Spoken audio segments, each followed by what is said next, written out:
The serving team volleyer has one of the most important roles in doubles, but most people don't know what they should be looking for when they're in that position. So if you're this player here, there's a couple of things you should be looking out for right from the first shot of the point. And then this is going to set up the entirety of the point and your tactical position. So the first thing you should be looking at as this player is your opponent right here in front of you who is about to return the ball. You should be able to see from the second your partner serves the ball whether they're going to be taking that ball on the forehand side or the backhand side. So that's the first thing you should be looking for, is that racket prep. Once you see whether this player is moving towards the outside of the court or the inside of the court, depending on what shot they're hitting, you will then know what angles are available. So if your opponent here is moving out wide to return the ball, what's going to happen is it's exposing that alley or tram line.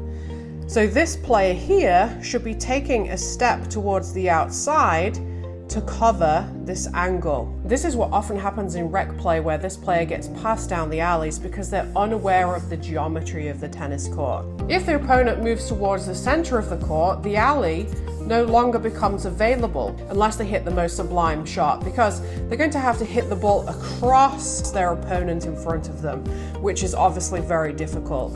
So we know that if this player moves towards the center, that they're probably going to return back cross court towards the server. So the job now of the volleyer here, as soon as they see that racket prep coming to this side, is to move ever so slightly to cover the center. What you want to avoid doing is taking a huge step. Some people will move all the way across to the middle and then obviously leave this area exposed.